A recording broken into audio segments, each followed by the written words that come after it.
Welcome to the CBS Radio Mystery Theater Archives, the only YouTube channel which has the original classic episodes of the CBS Radio Mystery Theater in order with no ads. Thank you for listening, and now, enjoy the show.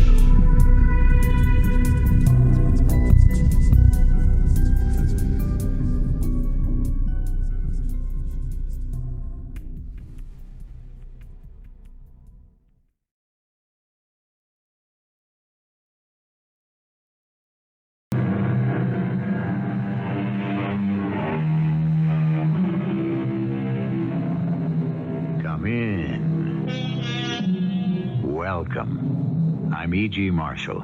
I have a detective friend who from time to time gives me the inside story, a behind-the-headlines report on how the high become mighty, how robbers become barons, and the grand larcenous.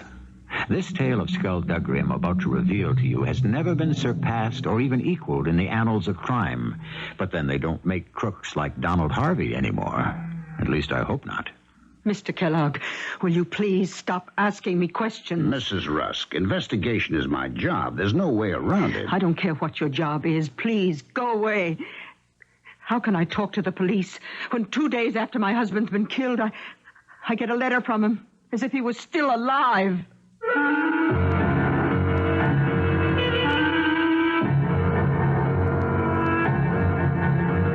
Our mystery drama, The Copenhagen Connection, written especially for the Mystery Theater by Gerald Keane, stars Ralph Bell.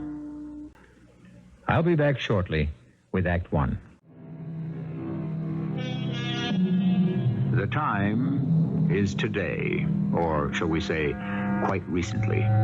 The place in the mountain ranges of California, 1,100 feet above the Mojave Desert. And the next voice to talk to us, that of Sam Kellogg of the California Patrol. This is where it began for me, October 10th. A small chartered airplane had struck the side of the San Bernardino Mountains bordering the California Mojave Desert. I got there as the bodies were being pulled from the wreckage. The impact of the crash and the flames leaving very little for identification. Did you say very little, Sam? Oh, I'd say less than nothing. 3 bodies are all we could find, but who could tell who they were? Any word on the plane, George, whose it was? Yeah, I got a message radioed through that it may have been a twin-engine fan jet chartered from Mexico City from a private company. Give me a hand over here, George, in back of these rocks. Give me a hand with the tail section. Yes, I thought I saw the sun shining on a piece of metal. Grab that end. Let's turn it over. Hey, what looks like a piece of the tail. Can you read it, Sam? Letters are sort of scorched. Is that an N? And an L. NL109. Yeah, that's a 9, or is it an 8? 109A. Get that onto the radio, George. Yeah, will do. 109A. Well, what do you think, Sam? Feel like guessing what happened? I hate guessing. I'd rather wait and see what the FAA reads out of the flight instrument recorder. Yeah, you're the boss. George, send out that radio description, and then let's head back to town.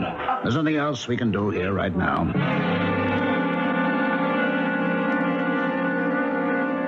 Interesting thing about that flight instrument recorder.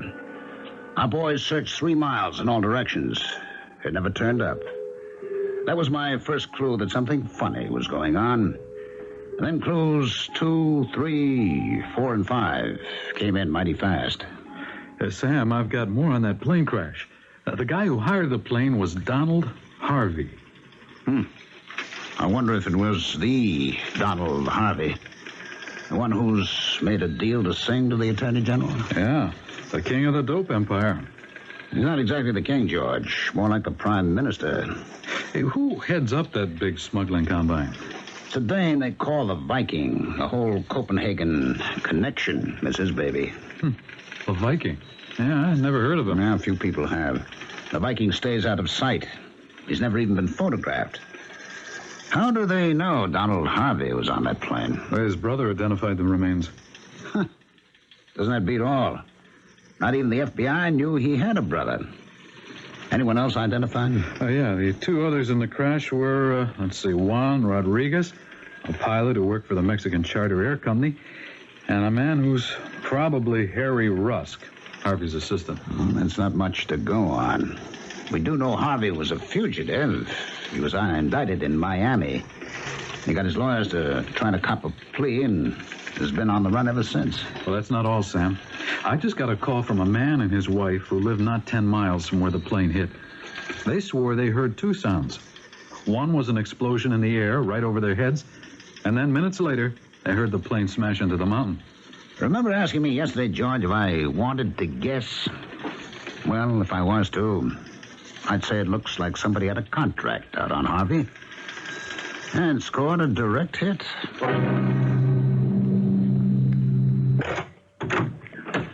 Yes. Yeah, what do you want? Sam Kellogg, California Patrol. I'd like to speak to Jerry Harvey, the brother of the gentleman who was on that plane. I'm Jerry Harvey, officer. Come on in. What can I do for you, Miss Kellogg? Mr. Harvey, I understand it was you who identified your brother. Is that a fact? Yes, I did. Gruesome experience. If I'm not being too intrusive, I'd like to know how you identified your brother. I saw the bodies at the morgue, and they were so burned and disfigured that even the dental records were useless. That's what I meant when I said gruesome. Naturally, I couldn't ask Linda, that's Mrs. Harvey, to make the identification, so I had to. You see, Mr. Kellogg, we did know Donald would be on that private charter flying up from Mexico City. A kind of, secret visit, you understand, to see Mrs. Harvey. You said visit? Visit his own wife? Yes, yeah, they're estranged and not living together. Linda's staying with me here on the ranch. You mean she's here now? Yes, she is, but she's still very shook up about the accident. It's true they didn't get along, but when a man you marry dies all of a sudden like that, well, that takes a lot out of you. How about answering my question, Mr. Harvey? You were able to identify your brother, Donald Harvey? Yes, there was one piece of clothing I was shown that made me fairly certain. What was that? Just a little piece of a tie. A necktie? Yeah. As I'd given it to Don for his birthday. Had it specially made for him. A tie with a red boat on it. I'd like to see that, if I may. Oh, well, I'm afraid you can't. Oh, why not? Well, after the body was released to me, out of deference to Linda and the family, I had Don cremated. The cause of the crash was as mysterious as ever. I took the next commercial flight out of L.A., touched down in Mexico City, and went to see the widow of the deceased pilot. She wasn't home. I waited.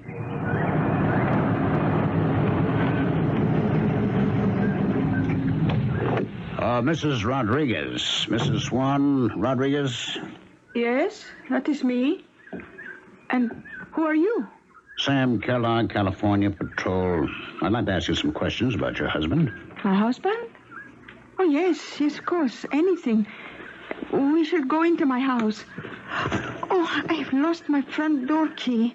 Where did I leave it? Perhaps you put it on the seat with the ignition key of your beautiful new car. Oh, I see. You are right. That is what I did. I'll get it. I'll come along with you, Miss Rodriguez. I've never seen one of these big babies close up. Oh, I like it, too. Was your husband's? Oh, no. I just picked it up. Oh. Suede leather seats. Sure must have set you back a couple of pesos, eh? Oh, here are the keys. Just as you said, Mr. Oh, I forgot the name. Please? Sam Kellogg. Oh. Please, you will come into my house? Thank you. How about answering my question, Mrs. Rodriguez? You asked me a question? What was it? I'm just interested to know how many pesos this big new car set you back. Oh, I have no idea. It was paid for by the company. The airplane charter company gave you that car as a gift? Oh, a gift? I don't know. They call it compensation. Oh, the insurance on his life, I suppose. I don't know. They just call me and say, it is yours, Mrs. Rodriguez. Take it home. Yeah. Mrs. Rodriguez, I plan to be here in Mexico City for a few days, and if I may, I'll call on you again. I want to know whatever your husband knew about his passengers. Oh, I don't think he knows anything. He flies where they tell him to fly. Oh, but of course I shall see you.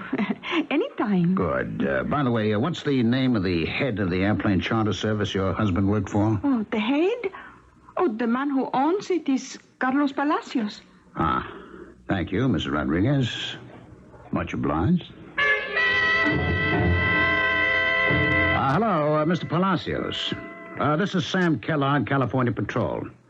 I'd like to come to talk to you about that accident involving one of your planes last week up our way. Kellogg. Yes, that's right.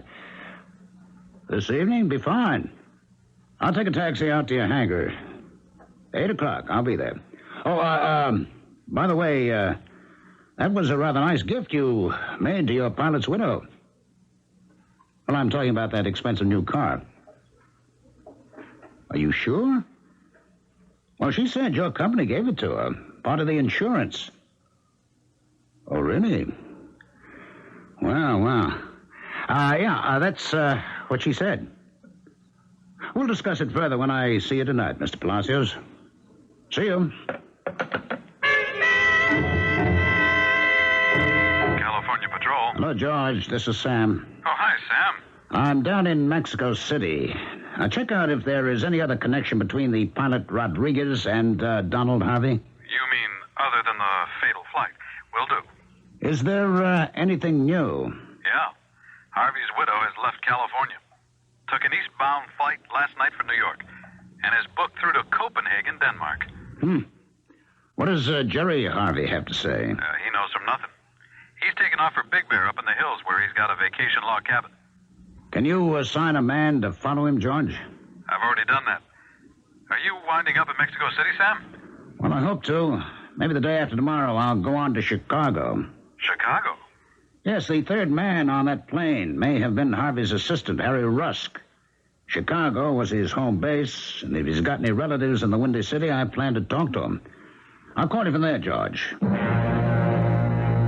It checked out. Harry Rusk's wife, or perhaps widow, lived in the fancier part of Chicago. You're sure I can't give you a cup of coffee? Oh, thank you. No, Mrs. Rusk, I know it's a bad time to start asking questions when one has suffered the kind of tragedy you have, but it is my job, and I'll try to be as tactful and as delicate as I can. I understand, Mr. Kellogg. I'll tell you whatever I know. Good. First of all, you did go to the morgue to identify your husband's remains? To California? No, I just couldn't bring myself to do it. They sent me a photograph, but I tore it up. But I telegraphed back that it was Harry. So you don't really know, then? Oh, what difference does seeing him make? Harry was always with Mr. Harvey. No question about that. You're basing your identification on the assumption that Donald Harvey was on that plane. Well, why shouldn't I? If Harry wasn't on that plane, why hasn't he been in touch with me? It's not very tactful or delicate of you, Mr. Kellogg, to imply my husband may be alive and pretending to be dead. One last question. Has your attorney been in touch with you about your husband's will? Oh, he's not our attorney anymore. I mean, the one we used to have here in Chicago. I see. Can you tell me more? No, I can't. I don't want to talk about it. Do I understand correctly? You changed attorneys? May I ask why? No. Please, stop asking questions. Now, Mrs. Rusk, I told you this investigation is my job. It's not easy for me either. Easy? How can I talk to the police when 2 days after Harry's been killed, I get a letter from him as if he were still alive? A letter from Mr. Rusk? Yes, from Mexico City. He wrote, "I'll be seeing you soon, darling." And then more about a new lawyer in Copenhagen. Look, I can't talk about it now. Can't you understand? It's too real. Like a voice from the grave. Now, will you please go away and stop asking questions? Please. Between Mexico City, the mountains of the Mojave Desert, and Copenhagen, there was a link. A lawyer there? Why? Mrs. Harvey on her way there? Again, why? Something was rotten in that state of Denmark, and my misgivings would not go away. My friend the detective tells me the great sleuths are great because they try never to overlook a single fact. The tiniest bit of fluff in a trouser cuff may hold a clue that sheds a light on a personal act that hides the motive that points a finger at the perpetrator of the crime. There's a nursery rhyme something like that. I'll try to remember it before the end of today's story, and I'll be back shortly with Act 2. Back again with Act 2, the second of what may be an extraordinary series of acts to disguise a triple murder. The how it was done, the why it was done, is the mystery that confronts Sam Kellogg as he weighs the evidence in his California office with George Towers, his deputy. You know, George, when the facts don't dovetail, I work from the end back to the beginning. Take Donald Harvey. Tell me about him, George. Indicted in Miami, implicated in a multi-million-dollar cocaine traffic. I got away to Mexico before the marshals could grab him. All right, that was step one. Then his attorneys got in touch with the FBI and the Attorney General and offered to squeal on the entire worldwide operation for a grant of immunity. Now, suppose Harvey had gotten safety for blowing off the lid. Who would want him dead? Well, the guys he was going to rat on. Exploding his plane could have been their solution. So, who do we look for? Well, whoever had been afraid of him. Yes, whoever they are. In the meantime, what do we know? I studied this FBI report. They say the proceeds are laundered through Denmark. Uh-huh. The Copenhagen Connection. Is there anything else? Not that I can see. Take a good look at that report. It doesn't hit you? No photograph of him? Not a single one? Well, I don't see how that matters now. Oh, you don't, huh? Okay. Now let's count up suspects who may have had a hand in that crash. Any suspects? Everyone. Starting with his brother Jerry, who cremates the body in a real hurry. Well, let's see. Harvey's estranged wife, Linda, who takes a sudden, unexplained trip to Copenhagen. Well, those two are it. Oh, no, there's more. The pilot's wife, Carmen Rodriguez, who gets a gift of 100,000 pesos worth of a new automobile. Who gave it to her? She lies. Yeah, not a very bright dame, I'd say. Well, she's suspect number 3.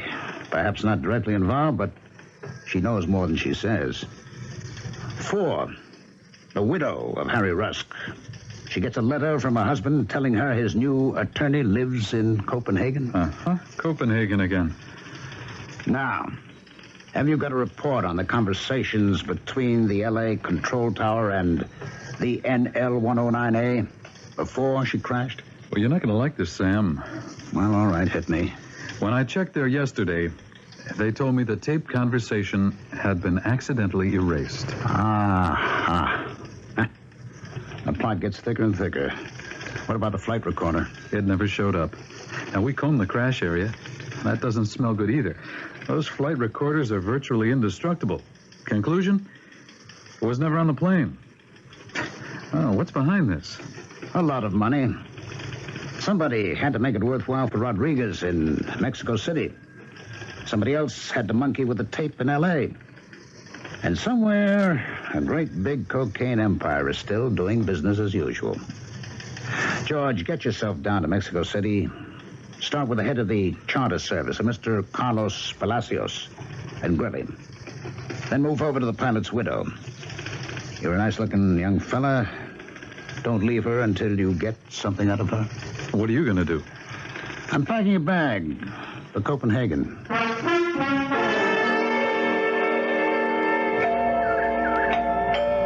is it? Oh, why don't you open the door and see, honey? Oh, George! Oh, darling! What are you doing in Mexico City? Not out here, Carmen. You can hug me inside. I'm here on official business, baby. Oh, well, come in, you big fool. Oh, my darling George, I was going, how you say, it's stark crazy. That crazy is right. How could you be so dumb? What are you talking, George? My boss, Sam Kellogg, comes down here to interview you, and you drive up in a brand new car. Well, what is wrong? Look, let me finish. Then you tell him Palacios of the Charter Airways, who knows nothing from nothing, gave it to you as compensation for Juan's death. So? He could have. Oh, you fool. Don't you think Sam would check on your story? Why did you have to tell him that? In fact, why did you have to wave all your money around so soon? Couldn't you keep it until everything cooled off? Is this why you came all the way from California to scold me? Oh, George, I thought you loved me. Yeah, I do love you, baby, but there's too much at stake for me to get hooked up with a stupid dame. Why do you keep calling me stupid? Look, I've got to come up with some story why you lied about the car. But that's not the big problem. Oh, what is? It's Jerry. If he finds out you were out of line, come on, you know what he's like. He would do nothing for a little mistake. Aren't we partners? Let me set you straight, Carmen.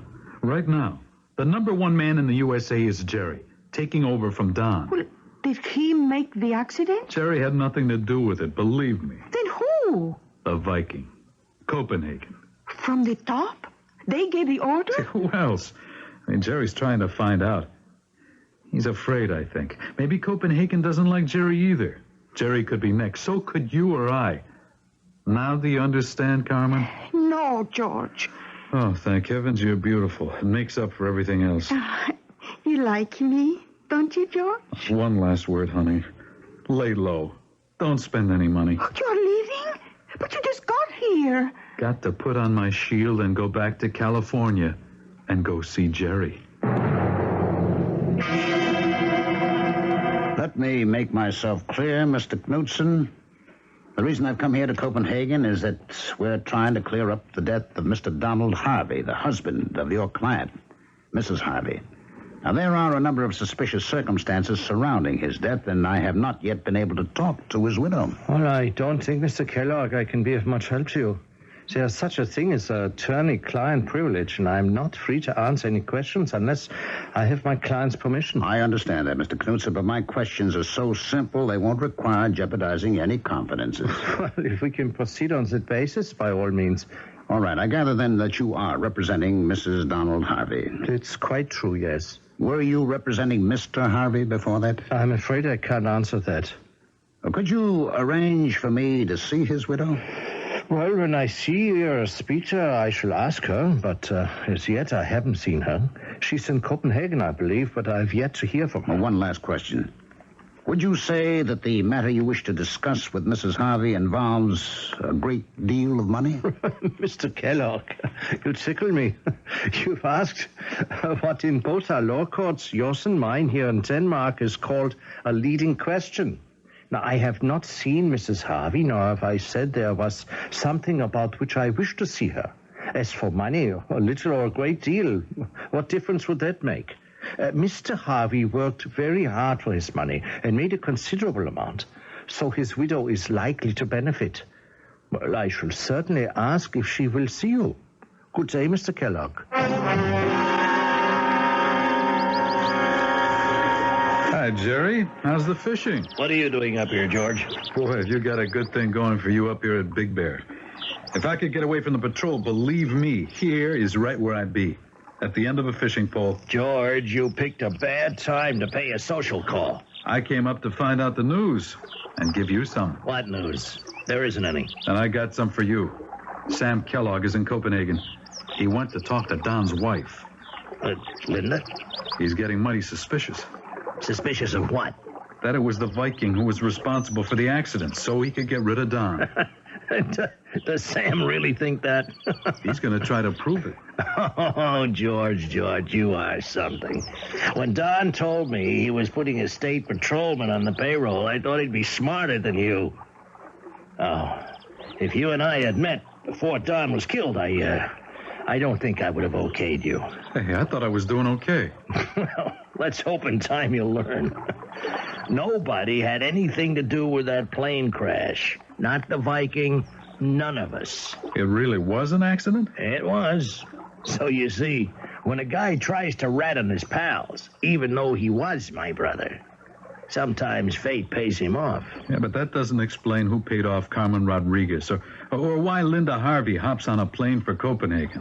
You're the police officer, George. That's for you to find out. Now, all I know is we got rid of a rat. Now, business as usual. No indictments, no attorney general, no FBI, no hassle. Okay. So if you don't mind, Georgie, I'd like to get back to a little quiet fishing. I killed a day hanging around my hotel in Copenhagen, waiting for a word from Sven Knudsen. Next day, I wired George and then did some sightseeing. When I got back to the hotel, there was a message to meet Knudsen right away at his office. I got to the building. He was in the streets, waiting. He jumped into my cab, gave the driver an address, and we were off. Where have you been, Mr. Kellogg?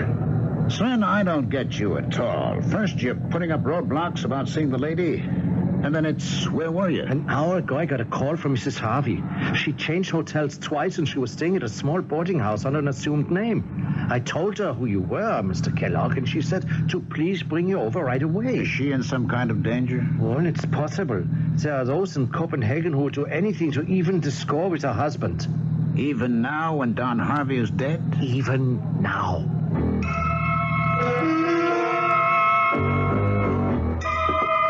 This is it.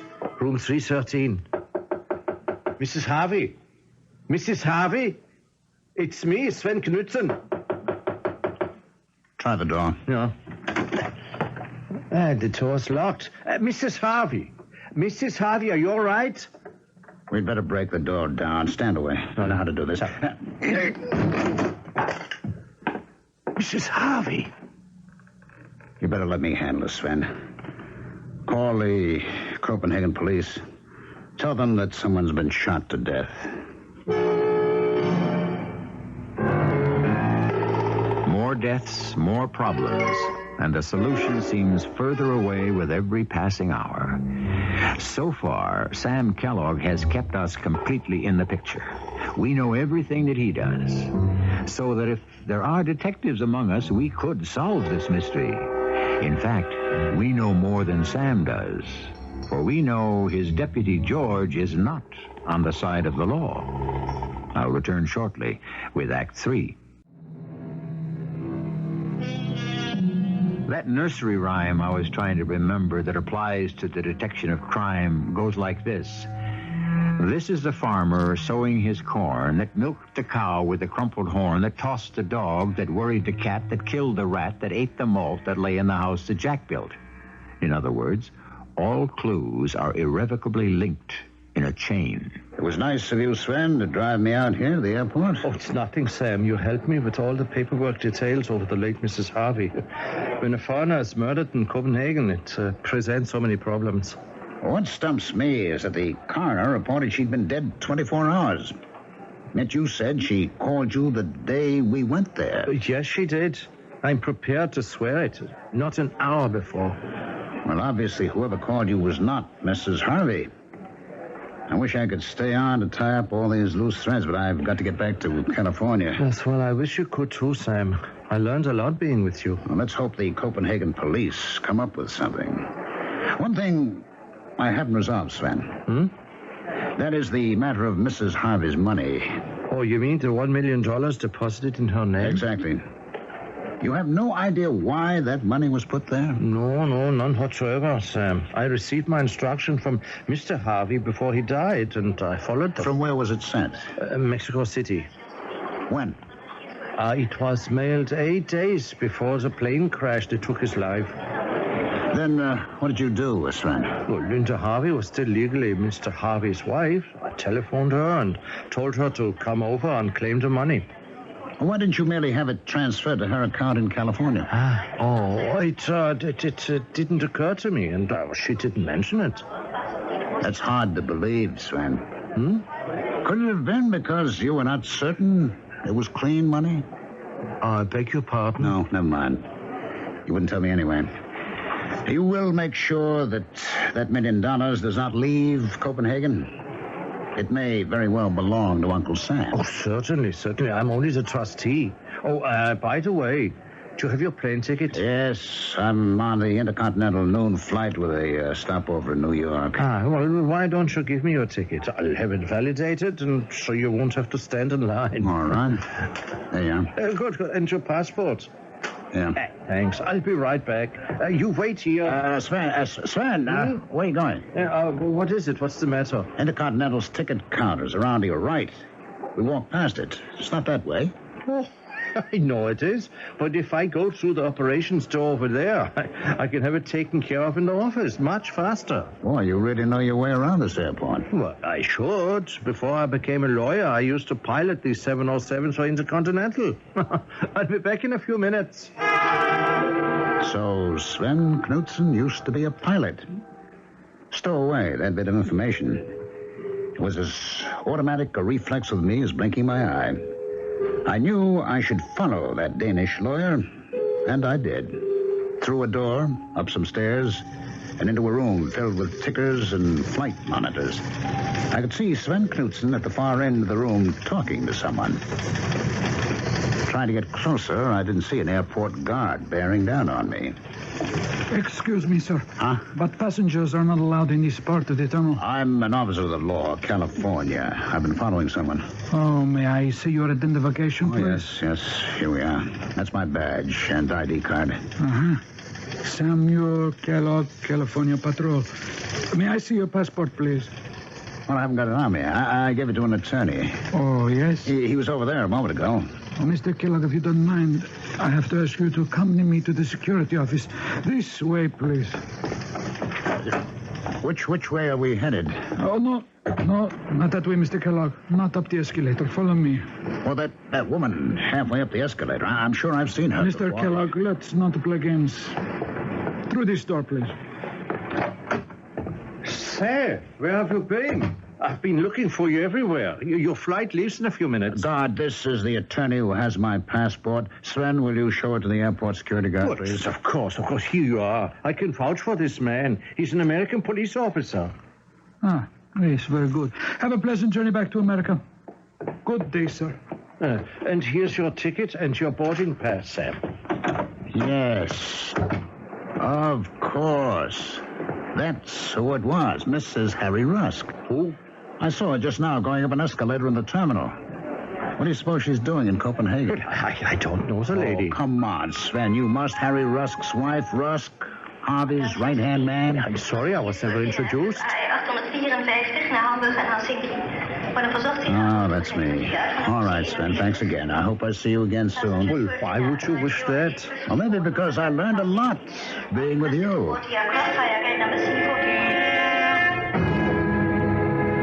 Why was that Danish lawyer, Sven Knudsen, stonewalling me? Of course he knew Mrs. Harry Rusk, and a great deal more. The time and the plane's takeoff stopped me from checking into. We were airborne, and as the flight attendants pulled down the shades for the in-flight movie, it occurred to me that perhaps Mrs. Rusk was on this very same plane. I started my search up one aisle and down the other. You? Hello, Mrs. Rusk. Do you mind if I sit beside you? I didn't expect to find you on your way back to the States from Copenhagen. Well, I came to Copenhagen to meet with Howard's new lawyer. Yes, was his name Sven Knudsen? Why, yes. Well, I thought so. And you came because a large sum of money was to be given to you from your husband? Oh, you seem to know much more about this than I do. Mrs. Rusk, of all those connected with the plane accident, I do believe that you've tried to be honest with me.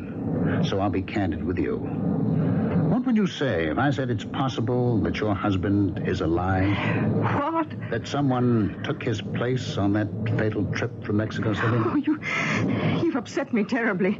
Will you excuse me for a moment? Which way are the bathrooms? There are some right up forward. Oh, I want to take something. I really don't feel at all well. Minutes went by. I kept my eye on the forward part of the plane, but it was hard to see anything. After about 10 minutes, I got up and went forward to find Mrs. Rusk. I found her all right, doubled up in one of the toilets. Someone had tried to strangle her, and she had fainted. Mrs. Rusk, how are you feeling? Oh, scared. scared All right, stiff. all right. Just settle back and take it easy, huh? Oh, I don't know what would have happened if you hadn't found me. All right. That's all behind us. Now, what I'd like you to do is try to recall exactly what happened after you left your seat and went forward to the bathroom.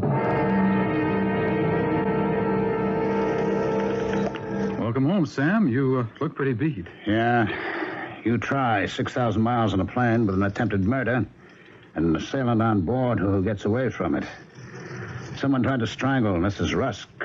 And although I had the plane searched during our New York stopovers, everybody on the plane checked out and was cleared. Well, that doesn't make much sense. Why would anyone try to kill Mrs. Rusk? I asked myself the same question. Did you get my wire about Mrs. Harvey being shot? Well, I didn't know what to make out of that either. You didn't?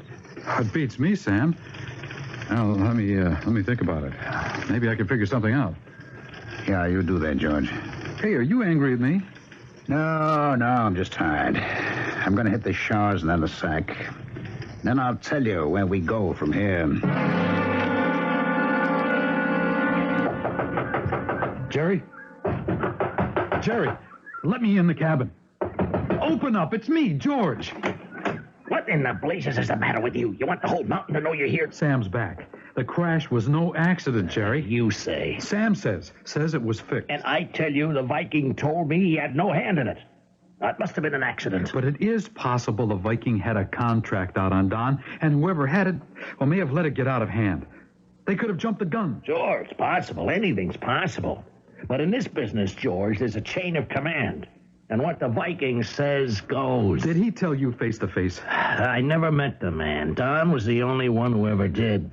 Viking takes care of the shipments, and Don and I did the selling. And that crash was an accident, believe me. All right, Jerry, if you say so. I just wish I'd met your brother, Don. Well, you were just beginning with us. All he could trust you with was the pickups and the deliveries. Now, George, move your tail out of here. George Stewart! Jerry Harvey! This is Sam Kellogg. You are surrounded. I advise you to open the cabin door and come out with your hands up. That's Sam. What's the matter with him? I'll go and talk to him. Hey, Sam! Everything's under control. It's me, George. I know it's you, George. Now, you just tell your friend Harvey to come out that door with you. But, Sam... Don't make me do anything hasty, George. Your hands up, and Harvey's right high in the air. Now, come on out, both of you. Unless you'd like us to come in there after you.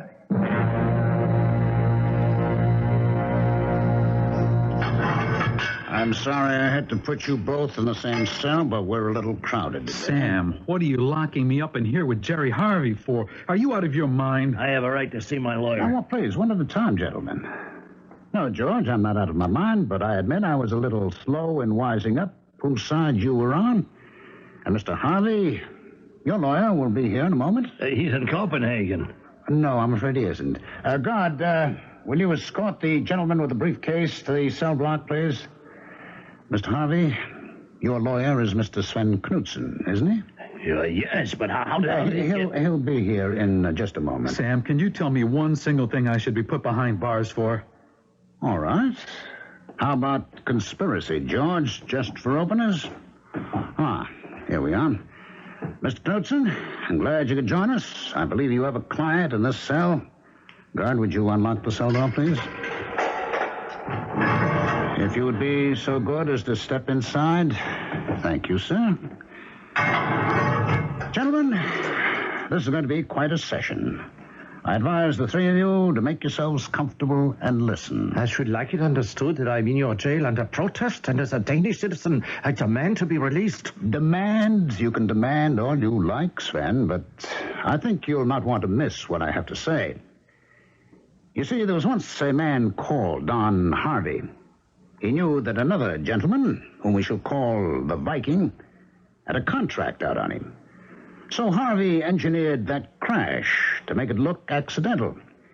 He got some poor slob to substitute on the plane for him, and with a time bomb, also sent an innocent pilot and his own assistant to their death. As Mr. Knudsen will confirm, Donald Harvey did not die. Isn't that so, Sven? I have never met the gentleman. All right, then let me introduce you. The gentleman seated right next to you is Donald Harvey. He has no brother called Jerry. He never had. Jerry is Don Harvey? Oh, yes, George. But Don wasn't all bad. Were you, Don? He took care of people so they'd keep quiet, wouldn't question his death. He had money sent to the pilot's widow, to his own ex-wife, to his assistant's wife. Sizable sums. But you had other ideas, didn't you, Sven? Why hand all that money over to those women? Perhaps a little double-cross? You are holding me in an American prison under protest. You have no jurisdiction over a Danish citizen. Oh, but I do. For crimes committed against an American citizen. I think we can prove that you shot and killed Mrs. Harvey in Copenhagen and attempted to strangle Mrs. Rusk on an intercontinental flight in midair. I was not on that flight. Have you forgotten, Sven? You most certainly were. As a former pilot, all you had to do was ask your old buddies, could you fly with them in the cockpit? And naturally, when we came into New York, they were reluctant to tell the authorities of your little joyride. It's against regulations, isn't it? It's pure speculation, Mr. Kellogg. I demand to see the Danish ambassador. And so you shall, sir. The ambassador has been notified that we have apprehended a man both our countries have long been looking for. The mastermind of the Copenhagen Connection. Donald, George, may I introduce you to Mr. Sven Knudsen, otherwise known as the Viking.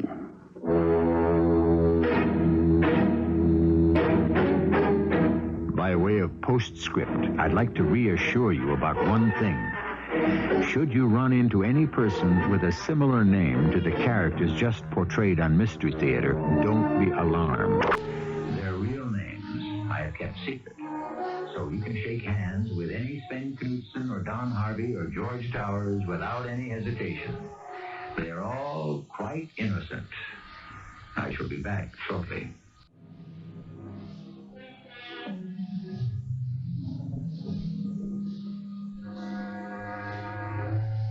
Napoleon, 150 years ago, warned us against the conspiracy of criminals when he said, the contagion of crime is like that of the plague. Criminals collected together corrupt each other. They are worse than ever when at the end of their punishment, they return to society. A few words, I say, to the wise. Our cast included Ralph Bell, Lloyd, Battista, Bryna, Raeburn, and Earl Hammond. The entire production was under the direction of Hyman Brown. I hope you enjoyed this episode of CBS Radio Mystery Theater.